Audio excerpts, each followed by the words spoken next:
Good morning students. आज हम पुनः बीए सेकेंड ईयर के अंतर्गत छंद प्रकरण को आगे बढ़ाएंगे। पिछले कुछ वीडियोस में हमने छंद प्रकरण में अनेक छंदों का अध्ययन कर चुके हैं।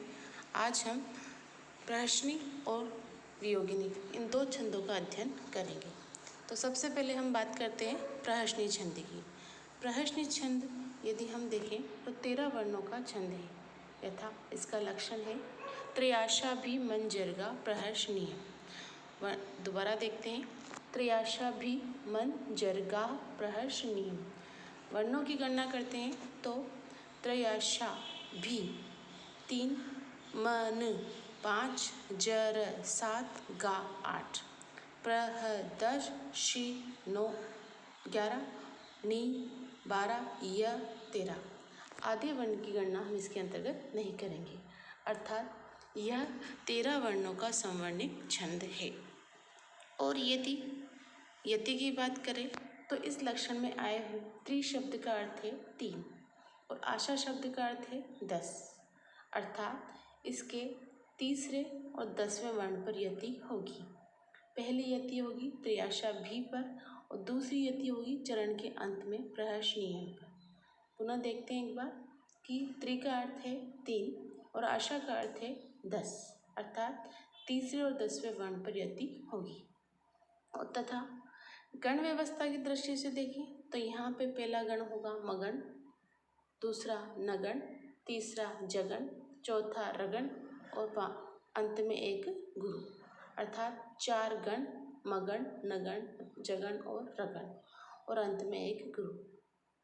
अतः 13 वर्ण होंगे। एक बार हम इसे पुनः देखें तो यह 13 वर्णों का संवर्णिक छंद है जिसके प्रत्येक चरण में गण व्यवस्था क्रमशः मगन, नगण, जगन, रगण और अंत में एक गुरु होगी। और इस छंद के प्रत्येक चरण में तीसरे तथा 10वें वर्ण पर यति होती है। अब हम इसका उदाहरण देखते हैं। इसका उदाहरण है सख्युस्ते किल सकिल शक्रतो रजयः तस्य तुम रणशिरसि स्मृतो निहंता उच्छेतुम प्रभवति यन्न सप्तसप्ति स्तन्नेशम तिमिरम अपाकरोति चंद्रः। इस श्लोक के प्रत्येक चरण में 13 वर्ण हैं। अर्थात वर्णों की दृष्टि से यह प्रहर्षणी छंद के अंतर्गत समाहित होगा। और गण व्यवस्था देखें तो सख्युस्ते मा ता रा अर्थात मगन, सकिल न सल अर्थात नगण, शतक्र ज भान अर्थात जगन, तो रज राज भा अर्थात रगण और यह अंत में अर्थात एक गुरु। अर्थात संपूर्ण गण व्यवस्था घटित होने से यह प्रहर्षणी छंद का उदाहरण प्रत्यक्ष साबित होता है। इसी प्रकार अन्य चरणों में भी यही गण व्यवस्था घटित होने से यहाँ प्रहर्षणी छंद है। अब हम पुनः इस बात का ध्यान करेंगे कि हमने 13 वर्णों वाले 2 छंद पढ़े हैं। नंबर 1 रुचिरा जो हमने पिछले वीडियो में पढ़ा और नंबर 2 प्रहर्षणी जो हम यहाँ पढ़ रहे हैं। दोनों में मूल अंतर यह है कि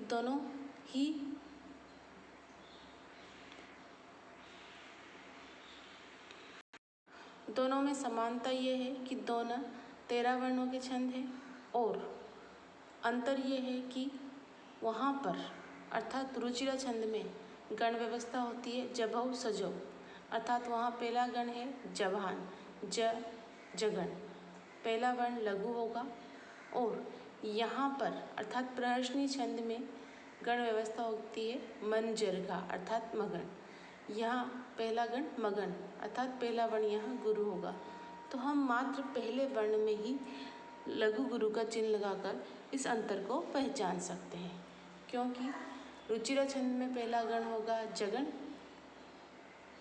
लघु और यहाँ पर प्रहर्षणी छंद में पहला गण होगा गुरु अर्थात मगन। तो पहले वर्ण जहाँ पर लघु होगा वहाँ रुचिरा छंद होगा और पहला वर्ण जहाँ गुरु होगा वो प्रहर्षणी छंद होगा। अब हम आगे बात करते हैं वियोगिनी छंद की। यह एक अर्ध संवर्णिक छंद है। देखिए, जिसका लक्षण है विस्मय सजजा गुरु समय सबरा लोअत गुरु वियोगिनी। पुनः देखते हैं, विस्मय सजजा गुरु समय सबरा लोअत गुरु वियोगिनी। यहाँ पर विषम से तात्पर्य है पहले और तीसरे गण से, और समय से तात्पर्य है दूसरे और चौथे गण से। अर्थात पहले गण में वर्ण होंगे, देखिए, विषमय 3, ससजा 6, गुरु समय 10। अर्थात पहले और तीसरे चरण में 10-10 वर्ण होंगे। दूसरे और चौथे चरण में होंगे, देखिए, सबरा 3, लोअत 5, गुरु 7, वियोगिनी 11। अर्थात दूसरे और चौथे चरण में 11-11 वर्ण होंगे। तो यह एक अर्धसमवर्णिक छंद है जिसके पहले और तीसरे चरण में 10-10 वर्ण होंगे और दूसरे और चौथे चरण में 11-11 वर्ण होंगे। पहले और तीसरे चरण में गण व्यवस्था होगी, देखिए, स स जा, अर्थात सगण सगण जगण। पहला गण सगण, दूसरा सगण जा जगण, और गुरु, और अंत में एक गुरु। सगण सगण जगण और अंत में एक गुरु। तथा दूसरे और चौथे चरण में गण व्यवस्था होगी सबरा, सगण भगण रगण लो लघु अथ, उसके बाद गुरु, उसके बाद आपका गुरु। अर्थात सगण भगण रगण लघु और एक गुरु।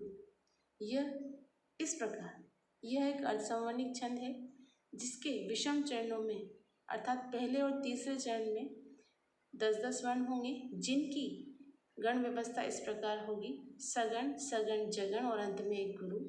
तथा दूसरे और चौथे चरण में 11-11 वर्ण होंगे जिसकी गण व्यवस्था होगी क्रमशः सगण भगण रगण लो लघु अथ, इसके बाद एक गुरु, अर्थात लघु और एक गुरु।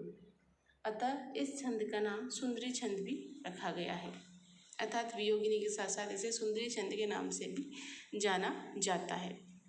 अब हम इसका उदाहरण देखेंगे।